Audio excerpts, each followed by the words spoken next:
What happens when the right to freedom of speech collides with the desire to protect society from potentially harmful information? This question has been at the forefront of many debates throughout American history, particularly in the context of book banning. The concept of book banning is not a new phenomenon in America. In fact, it has roots deep in the country's history. As far back as the 17th century, religious texts that contradicted the prevailing Christian beliefs were often banned. This trend continued into the 18th and 19th centuries, when books containing anti-slavery sentiments or feminist ideologies were deemed too controversial and were consequently banned. Fast forward to the 20th century, and the focus of book banning shifted to works that were considered obscene or inappropriate. Famous works like J.D. Salinger's The Catcher in the Rye and George Orwell's 1984 Inches were among those targeted. Despite the First Amendment protecting freedom of speech, these restrictions on literature were justified under the guise of protecting society's moral fabric. In the 21st century, book banning has taken on a new dimension. Recent incidents have seen books being banned due to their content relating to race, gender, and sexuality.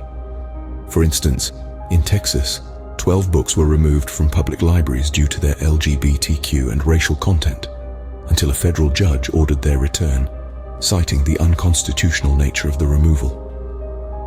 Another recent incident involved an Iowa school district using artificial intelligence to determine if certain books contained explicit content.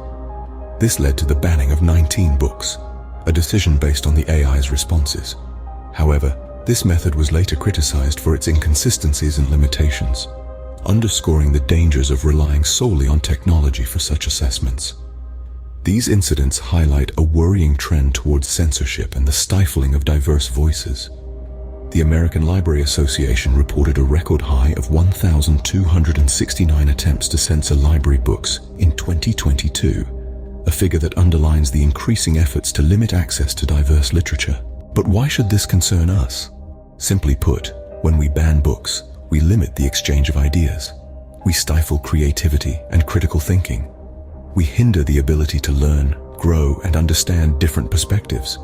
We deny individuals the right to access information, a cornerstone of a democratic society. So what can be done? Support freedom of speech and access to diverse literature.